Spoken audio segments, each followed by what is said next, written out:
Assalamualaikum warahmatullahi wabarakatuh. Selamat pagi, siang, sore. Kami dari kelompok 4 akan mengerjakan tugas, yaitu diskusi membuat video yang bertemakan tim kerja. Nah, di kelompok 4 ini ada beberapa anggota yang beranggotakan saya Jumardi Arza, saya Muhammad Nur Rafi, saya Dimas Rigo. dan langsung saja ke pembahasan. Nah, menurut kalian tim kerja itu apa sih? Menurut saya, tim kerja adalah orang yang sportif, sensitif, dan senang bergaul, serta mampu mengenali aliran emosi yang terpendam dalam tim dengan sangat jelas. Kalau menurut Dimas? Kalau menurut saya, tim kerja adalah kelompok yang usaha-usaha individualnya menghasilkan kinerja lebih tinggi daripada jumlah masukan individual. Hal ini memiliki pengertian bahwa kinerja yang dicapai oleh sebuah tim lebih baik daripada kinerja per individu di suatu organisasi. Jadi tim kerja itu apa? Baca ya. Jadi intinya tim kerja itu adalah tim yang mengerjakan sesuatu. Oke. 2.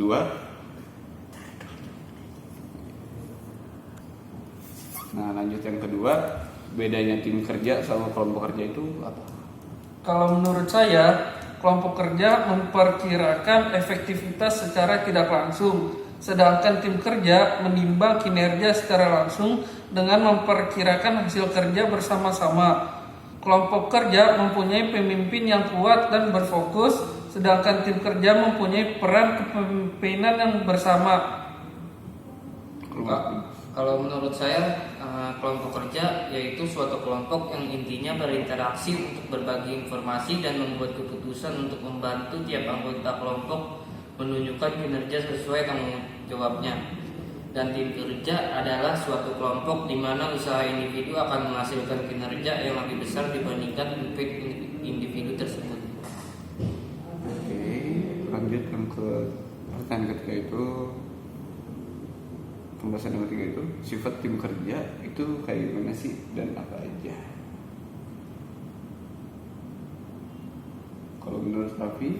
Kalau menurut saya, sifat tim kerja itu ada kinerja yang positif, kinerja yang kolektif, bersifat pikirannya positif, individual dan mutual, dan saling melengkapi antar anggota. Kalau menurut saya, tim kerja atau work team itu bersifat yang pertama untuk mencapai kinerja bersama, yang kedua positif, yang ketiga individual dan timbal balik, dan yang keempat kinerjanya saling melengkapi. Oke.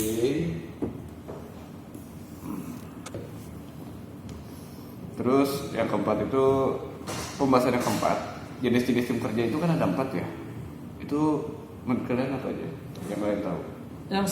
Yang saya tahu itu adalah 1, tim pemecahan masalah. Tim pemecahan masalah ini mulai populer sejak tahun 1980-an. Bentuk tim awalnya serupa satu sama lain. Mereka umumnya terdiri atas 5 hingga 12 pekerja yang dibayar per jam dari departemen yang sama yang saling bertemu sekian jam setiap minggu untuk membahas peningkatan kualitas, efisiensi, dan lingkungan kerja. Dalam tim jenis ini, para anggota saling berbagi gagasan dan menawarkan saran seputar proses dan metode kerja, seperti apa yang perlu dilakukan agar produktivitas dapat ditingkatkan. Yang kedua, ada tim kerja pengelolaan diri. Teamwork self management umumnya terdiri atas 10 hingga 15 orang yang mengambil alih tanggung jawab dari para supervisor. Tanggung jawab ini termasuk kendali menyeluruh atas kecelakaan kerja, penentuan penilaian pekerjaan, pemecahan masalah organisasi, dan pilihan prosedur pemeriksaan yang dilakukan secara kolektif. Tim ini bahkan memilih sendiri anggotanya Hanya itu yang saya ketahui. Apakah ada mas yang saya ketahui? Kalau menurut saya cuma nambahin dari pendapatnya Raffi.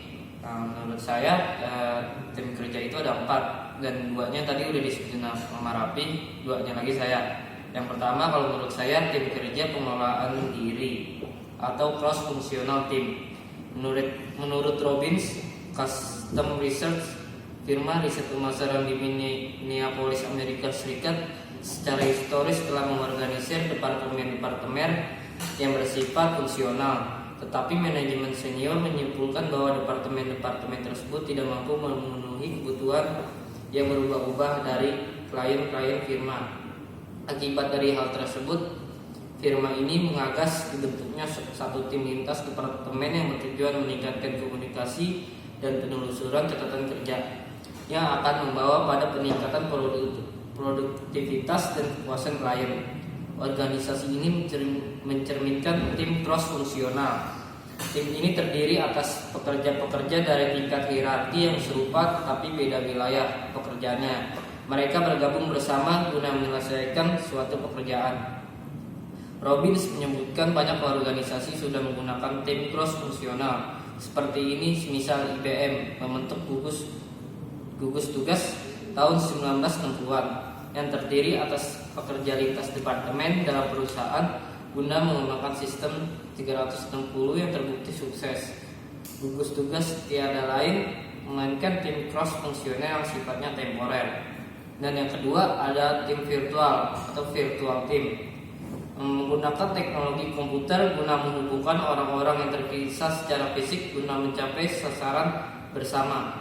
Teknik tersebut memungkinkan orang saling bekerja sama lewat metode online. Kendati mereka dipisahkan yurisdiksi, negara, bahkan benua. Tim virtual dapat melakukan lebih banyak hal ketimbang tim-tim lainnya, terutama dalam hal berbagi informasi, membuat keputusan, dan perampungan pekerjaan. Mereka terdiri atas para anggota dari organisasi yang sama ataupun hubungan anggota organ dengan para pekerja dari organisasi lain, semisal supplier ataupun partner. Dan ada 3 faktor utama yang membedakan tim virtual dengan tim-tim lain yang face to face, yaitu yang pertama ketiadaan komunikasi lisan fisik, dan yang kedua terbatasnya konteks sosial, dan ketiga kemampuan mengatasi masalah waktu dan hambatan tempat.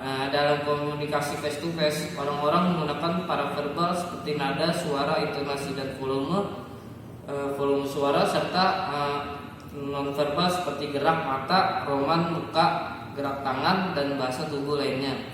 Keduanya semakin menjelaskan komunikasi, tetapi kini hal-hal tersebut nihil di dalam tim virtual team. Tim virtual menderita kekurangan laporan sosial yang manusiawi akibat interaksi langsung yang kecil di antara para anggotanya.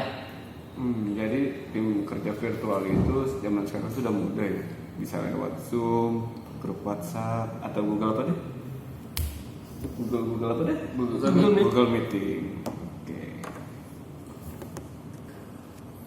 Terus yang pembahasan yang kelima itu tentang menurut kalian itu kerja tim yang efektif itu kayak gimana sih? Coba Dimas. Kalau menurut saya itu ada cara-caranya, cara membangun tim kerja yang efektif dan solid. Yang pertama itu saling percaya, yang kedua samakan visi dan misi, yang ketiga bangun komunikasi yang baik, yang keempat saling menghargai, yang kelima memberikan reward atau penghargaan, dan yang keenam ada kegiatan luar kantor atau outing, yang ketujuh mengerti tanggung jawab masing-masing, dan yang kedelapan lakukan evaluasi secara berkala. Nah, kalau yang keluar kantor itu kayaknya buat apa deh? Buat sharing sama tim kerja lain sekali ya. Ya. Terus kalau menurut gue itu evaluasi itu juga penting ya, buat kedepannya itu lebih baik lagi, mengevaluasi apa yang sudah terjadi. Kalau menurut Raffi? Kalau menurut saya itu ada 3. Yang pertama itu seleksi, yang kedua pelatihan, dan yang ketiga itu ada penghargaan. Itu bukannya lebih ke membangun ya? Oh iya, itu membangun ya, membangun sebuah tim yang baik dan efektif. Oh iya benar-benar. Kayaknya itu deh. Iya benar-benar. Terus ciri-ciri tim kerja yang memiliki kinerja tinggi dan efektif itu seperti apa ya menurut Dim? Kalau menurut saya sih ciri-ciri tim yang memiliki kinerja tinggi yaitu yang pertama, seluruh anggota mempunyai tekad menyelesaikan tujuan atau misi yang dikembangkannya. Yang kedua, tim bekerja dalam lingkungan yang anggotanya saling terbuka dan percaya satu sama lainnya. Yang ketiga, seluruh anggota merasa memiliki tim dan secara sukarela mereka berpartisipasi di dalamnya. Yang keempat, anggota terdiri atas orang dengan pengalaman, gagasan, pandangan yang berbeda dan perbedaan ini dihargai. Dan yang terakhir, semua anggota tim secara terus-menerus belajar dan memperbaiki dirinya.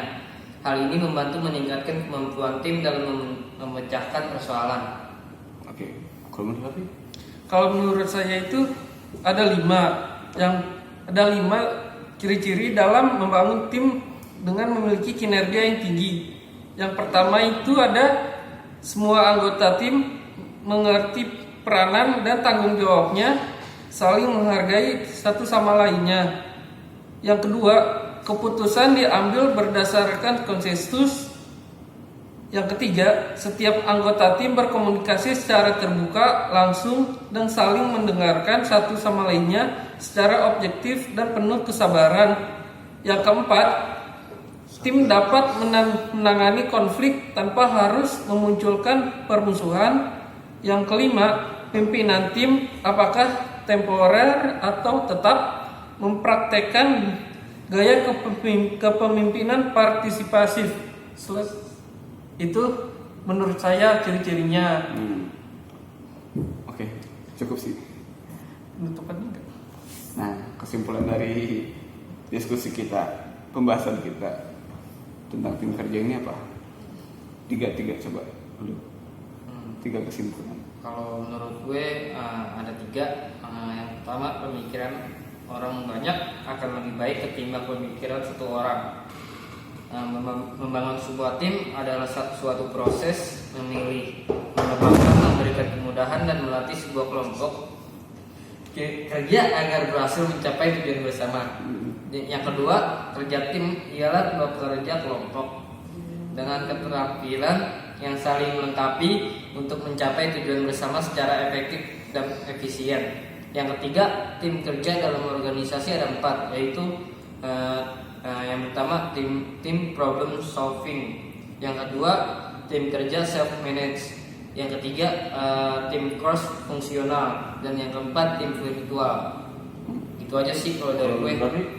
Kalau menurut gue itu cari tim yang berkinerja tinggi. Ciri tim yang berkinerja tinggi yaitu memiliki tujuan atau misi, saling terbuka dan percaya, partisipasi dengan sukarela, menghargai perbedaan, upaya memperbaiki diri, tanggung jawab, mengambil keputusan berdasar konsensus, komunikasi, menangani konflik, dan gaya kepemimpinan partisipatif, upaya meningkatkan kekompakan tim melalui memperkenalkan persaingan, meningkatkan ketertarikan, dan meningkatkan interaksi, membangun pemain tim kerja melalui seleksi, penyeleksian anggota, pelatihan anggota, dan penghargaan anggota. Itu sih kesimpulan yang bisa gue berikan. Nice. Terus kesimpulan dari saya, tim kerja itu kan kita banyak orang ya. Nah itu kuranglah egoisnya. Oke, saya rasa cukup diskusinya. Terima kasih Bu Farida. Terima kasih. Terima kasih. Arigatou gozaimasu.